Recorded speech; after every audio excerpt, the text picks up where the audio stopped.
What's going on, guys? This T Will. We back with another show today. Man, that was an excellent game between Notre Dame and Miami last night. Um, Before I would have said the LSU Clemson game was pretty awesome, but we got to clap it up for that Notre Dame Miami game. That was the truth.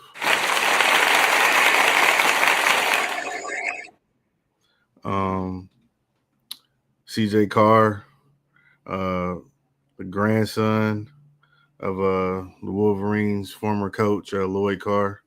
Um, he went out there, not true freshman, but a redshirt freshman, went out there in Miami, hostile environment, gave it his all, did all he could do out there. He scrambled, he made some plays for a guy that doesn't have a lot of experiences. I think he handled it pretty well. Um, but Carson Beck, man, how can you not root for the guy? He got injured. Everybody at Georgia tried to blame him for their downfall and why everything went bad. But for some reason I couldn't understand why you would, down a quarterback that pretty much led y'all to the, national championship, SEC championships the last couple of years. He was a really good quarterback. I don't know what happened when everybody just got down on him. You could tell at the end of the game when he was talking, he was choked up a little bit because you could tell that he felt, that everybody had pretty much given up on him. And, he was projected before the season had started last year to be a top 10 pick at quarterback. And then he went out there last year and struggled. And, he didn't have a great season, but he didn't have really a bad season either. I thought he was still solid. I mean, until he was back throwing a ball, and I think his arm got caught and he got injured. And then that Gunnar Stockton kid had to come in for him. That team was completely different. They miss him. And I know Georgia had won this weekend, but we're not gonna find out how good they really are until they actually play some real SEC competition. So hats off to him. He was out there, he was poised, confident, making throws, taking gambles, throwing it in tight windows, getting the ball out quick, standing in a pocket, dudes grabbing on his leg, pulling him down. He was throwing the ball, and he was completing passes, and that's what a quarterback looks like. If you notice, every receiver that was open, he hit them, and like it didn't hit the dirt, didn't hit the ground. If you start thinking about another certain quarterback that people were making excuses for this weekend, that was supposed to be this super talent, generational talent. Carson Beck, he got the size, he got the arm strength, and he got the heart to what you really need to be an NFL quarterback. He seems like he's a guy that, is on a mission to prove everybody wrong. And let's check out that game. All right, Carson Beck, 20 for 31, 205 yards, 2 TDs. Mark Fletcher Jr., 15 carries, 66 yards. And this Malachi Tony kid, man, true freshman out there balling. Young freshman. He ain't that tall, but, he got heart and he got speed. And he was back there returning punts, returning kicks, catching the ball, running across the field, getting hit. And he's a freshman. He was balling. When you look over here at the Notre Dame side, you got Carr. He's 19 for 30, 221 yards, 2 TDs, 1 interception. Not bad for your first career start, in a hostile environment, on the road, first game of the season.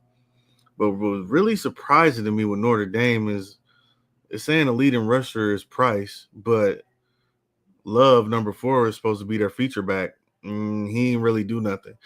And if he keep on trying to hurdle people and jump over people and get in the air, it's gonna take one helmet to the knee or to the shin, and he gonna be missing some time. He need to stop jumping like that. They need to figure out a way to give him the ball, whether it's a screen pass, get them, in the slot, try to get them a little quick pass or something like that, because they tried to run the ball on Miami, and Miami wasn't having it. They just wasn't having it. Number 4, Bain, I think his name is Bain Jr. That dude looked like an NFL player, straight up. Very, very solid game. Getting the pressure on the quarterback every play. He had an interception, returned it for some yards in a good field position. You can tell that Miami team is hungry, man. They trying to prove something. And shoot, so far the state of Florida, between Florida State, Miami, and I know Florida didn't really play nobody, but we can't judge them like that yet. But the state of Florida look like they're gonna have something to say about this CFP this year. And if that's the case, it's gonna be really, really interesting to see as the season, makes its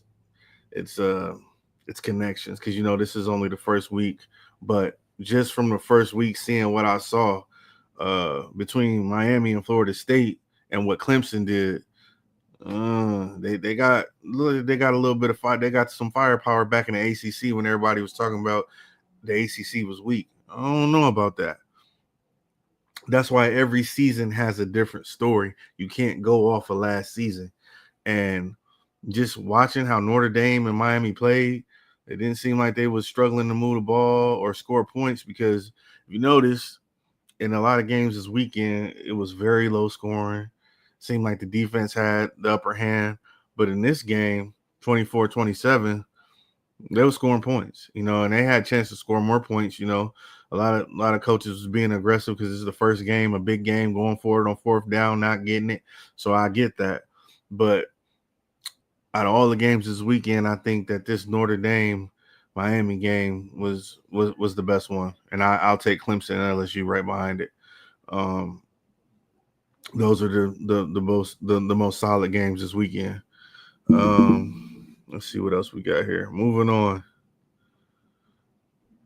Virginia Tech, South Carolina, the Beamer Bowl. Shane Beamer, dad, used to coach Virginia Tech back in the day when they had Vic, and they was actually Virginia Tech.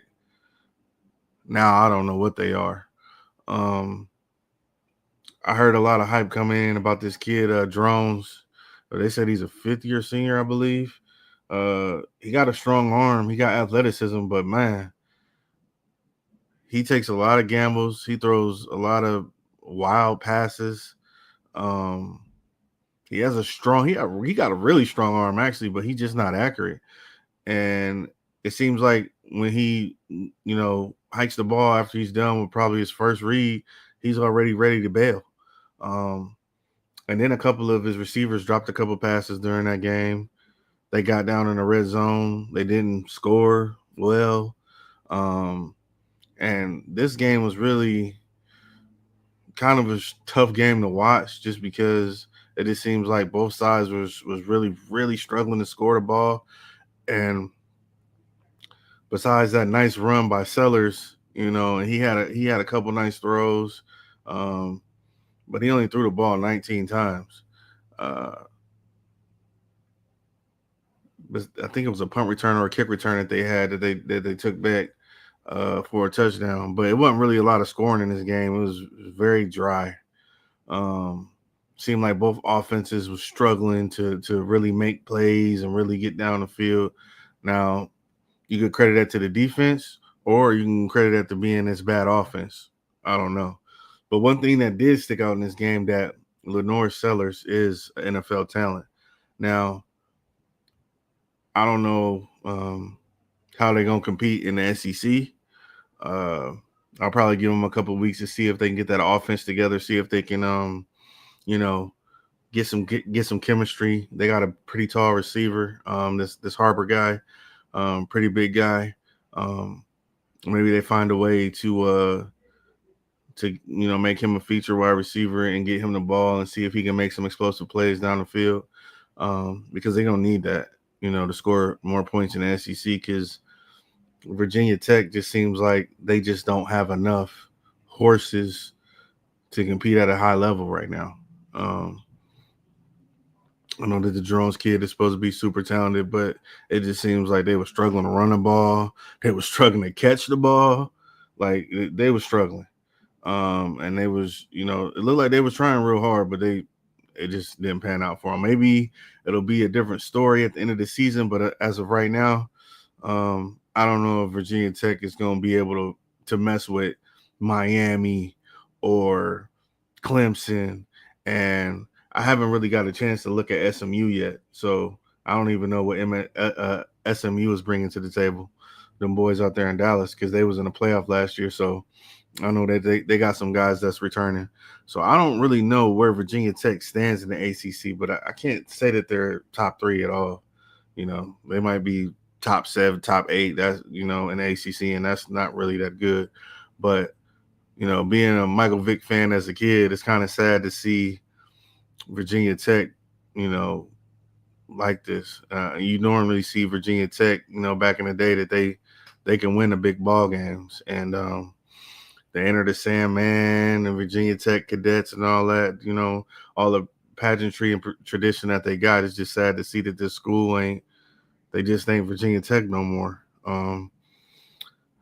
But hey, hopefully they can get it together, because even though I'm a Michigan fan and I, root for the Big Ten, I like to see, other programs that have strong and rich traditions continue to do well. Same thing with South Carolina. They got strong and rich traditions.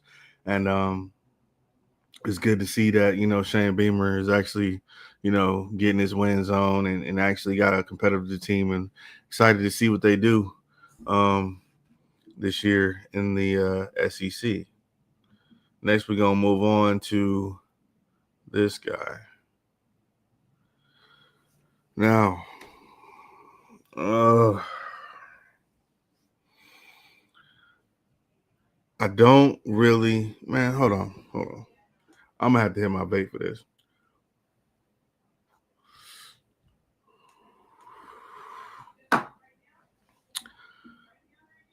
I don't understand why this guy is up here showing Shedeur Sanders' 30th career start versus Arch Manning 3rd career start. What do these two got to do with each other?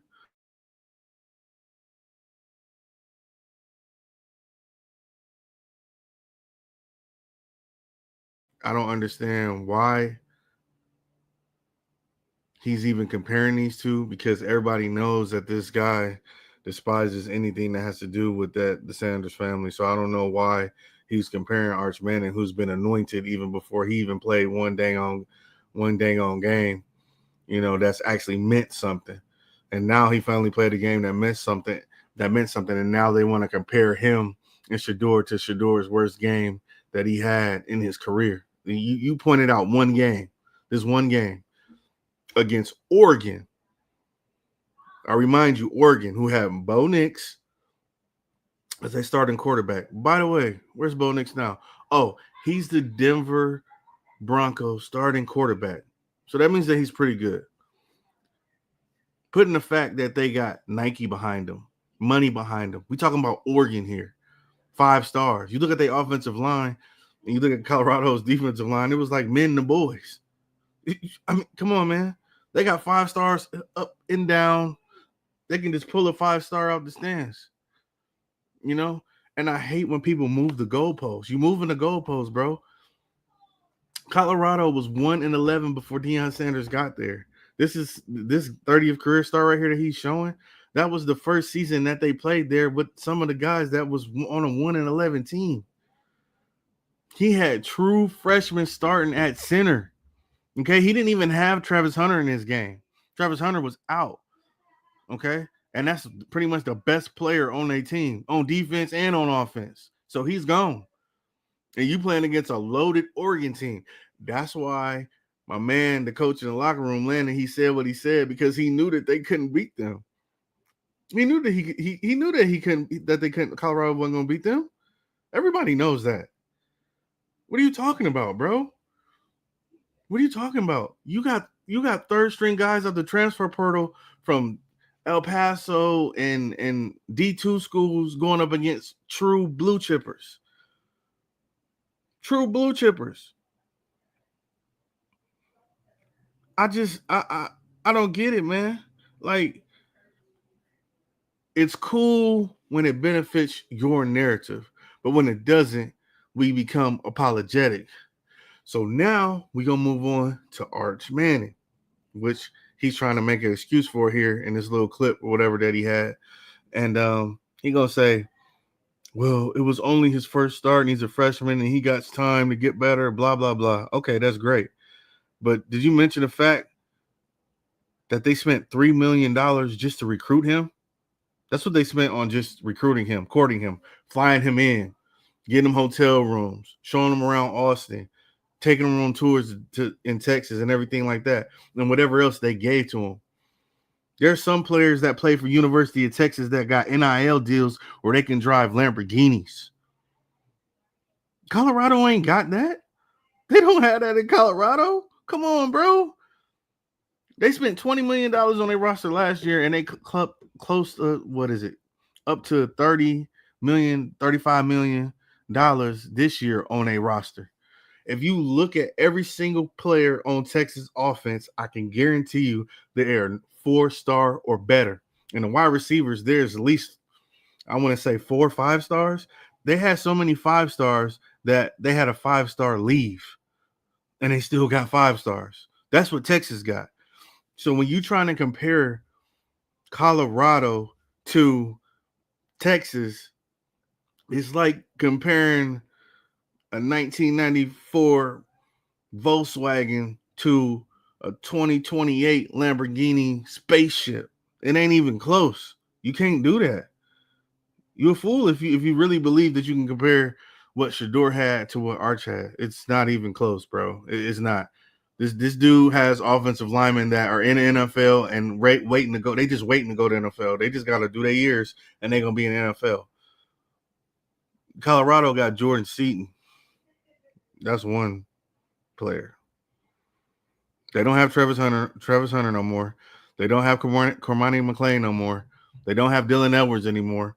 They don't have Colton Hood. All their best players, once another team sees them, they take them and they're gone because Colorado ain't got enough money to keep them. Deion is playing and coaching a team with his hands behind his back, for real. Like, you got to be for real, dude. Like, if you believe that he has the same resources and the same opportunities as these guys in the SEC and the Big Ten, then you fooling yourself. Texas Tech, they got real money. They got real money. Texas A&M, they got real money. Michigan got real money. Notre Dame got real money. And I don't even know if people realize it, but Alabama is struggling because they don't have money like these other teams do. If you look at the SEC, they don't have the same buying power as some of these other schools, like Miami, like Duke even spent a few million on their quarterback. Now that they actually can spend their real money, you about to see who got the money and who don't got the money. You gonna see that. You know, you can just go, it's clear as day. Go on Google and look up these schools' endowments and find out how much money they got. And that's what they want to show you. And that's not even the money that you don't see. You understand what I'm saying? That's not even the money that you don't see. So you got to be careful trying to compare a Colorado university versus a Texas university. It just ain't the same. It just not. I'm sorry. Like, Deion is very popular, great athlete. I was a fan of him when I was a kid and stuff like that. But even he can't bring that amount of money to Colorado to catch up to these schools. You talking about schools that got 100 and plus 110, 105,000 fans in their stadium every week. Okay. If you go to a Texas game at home and you go to a Colorado game at home, it ain't the same. If you go to a Michigan game or Ohio State game or LSU game or a Texas A&M game, Texas A&M got it looked like a superhuman spaceship stadium that it's just huge for no reason, and it's filled to the brim. Okay, that's the kind of money that these schools got. Colorado might be able to fit 50-something thousand on there. They barely got any room on their sidelines. Like, a lot of people ain't going to want to talk about it, but I'm going to talk about it. Colorado will never be able to compete with any of these teams. I don't care what you think of Coach Prime. He's trying his best, but guess what? He ain't got the horses, man. You need those horses. If you ain't got the players or the money, it just ain't happening. Now you can, probably build. If you back in the day, you was able to keep all your players and have like 5th year, 6th year seniors, like how BYU do. Got these 28-year-olds on their team. Then maybe you might have a chance. But with the transfer portal and the money that's out there, it's going to be very, very hard for teams like Colorado to actually compete, even with a guy like Coach Prime there. Now, if Coach Prime was out of Florida State or LSU or Auburn or anything like that people that got, cachet and stuff like that, then it would work. But when you a kid growing up, I ain't never heard nobody say, I just want to play for Colorado. You ain't never heard that unless they like live there, like unless they like from Colorado or live near Boulder or something like that, or they grew up a Colorado fan. You never heard that. And one thing that these schools have that teams like Colorado don't have is, I don't think people understand that tradition and history affects the player's thought process on what they want to do. Some people go to Alabama because it's just Alabama. You can get 1 or 2 or 3 recruits just off of that. Colorado ain't gonna get that. They don't have the history and tradition of a USC. Oh man, Reggie Bush played here. I want to go to USC. Oh, Matt Leinart played here. Carson Palmer played here. Shoot, when I was coming up, everybody wanted to go to USC because that's what was popping. And Colorado is not in Los Angeles, California. Okay. You got to really think about all of these factors when you're talking about being able to compete at a high level. I don't care if you had Nick Saban at Colorado, and I'm talking about just a Nick Saban before he went to Alabama, right? Like before he won all his championships and everything like that. Didn't nobody know who he was. He would probably have a hard time recruiting if he didn't have the cachet and what he has behind him. Like, unless it's Nick Saban that's been at Alabama for so long and he won on them championships and he went to a Colorado, the only reason people will go there is because Coach Prime is there. As soon as Coach Prime leaves that school, I don't think nobody going to be going to Colorado. I'm just going to be honest with you. Like, if he leaves that school, they're going to go back to what they were. They're going to go back to what they were. The only reason they're on TV, the only reason people talk about them, the only reason is because Coach Prime was there and he had Travis and he had Shador. Now, they brought in some better players this year. They got a better offensive line. They got a solid, defensive line and everything like that. But the problem is are they going to be able to sustain the same success that they did when Shador was there? Shador was there because that's his father. Or any other quarterback's going to come there that's top talented besides Juju? Is Juju going to stay? You know what I'm saying? Especially after you watch that first game. There's a lot of things that go into the decisions behind the scenes and what actually makes a good football team. And it ain't just, you got this coach or you got that coach. It's about the players, the talent, and the resources. I'm going to say that again. It's the players, the and their talent and their resources. Okay. That's how it works. I don't care what coach you have. If you don't have the players that have the talent or the resources, you not going to win. You not. That's just what it is. That's just what it is. Okay. If you don't have a quarterback, you're not going to win. That's what it is. And what Coach Prime doing is actually remarkable to keep to keep getting some of the talent that he's getting. Because if he wasn't there, Jordan Seaton would probably be at Tennessee. He had Colton Hood. Colton Hood still ended up at Tennessee. Some of those guys that he got from Georgia would be at Georgia if he wasn't there. Like, he's pulling some miracles here, folks. I don't think you realize what he's doing. He's grinding. He's grinding and he's getting whatever he can get and trying to make it the best he can. It is what it is, bro. They don't have a top 25 class. They don't have that. Texas has a number one class. So to compare this kid, Arch Manning, to Shedeur Sanders and what he had at Colorado, is flat out disrespectful, bro. It's disrespectful. And let me see if I can play the clip for y'all from what this guy said, man.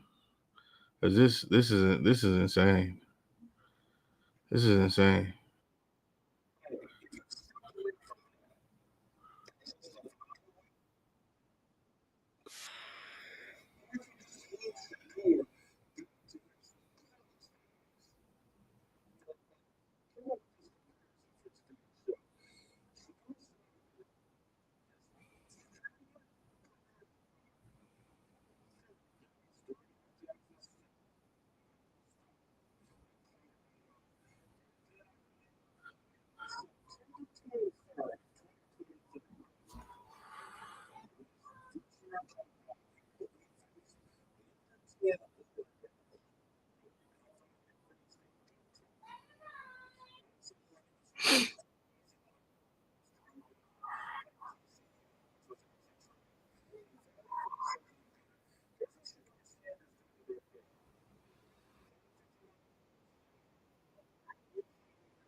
So yeah,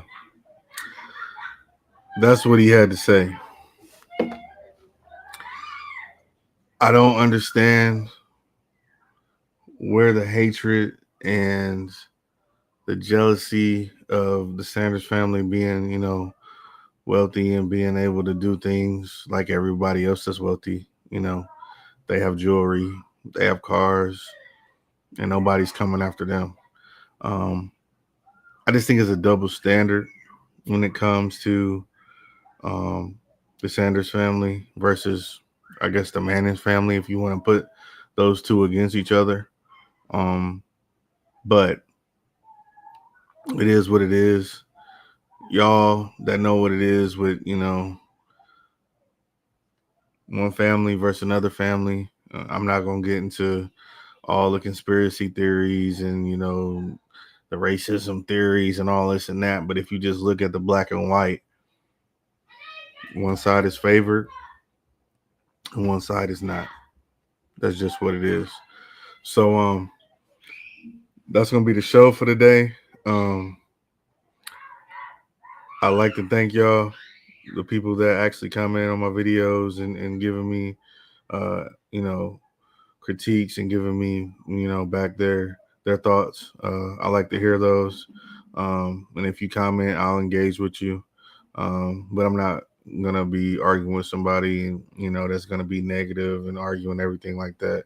But I do appreciate the support.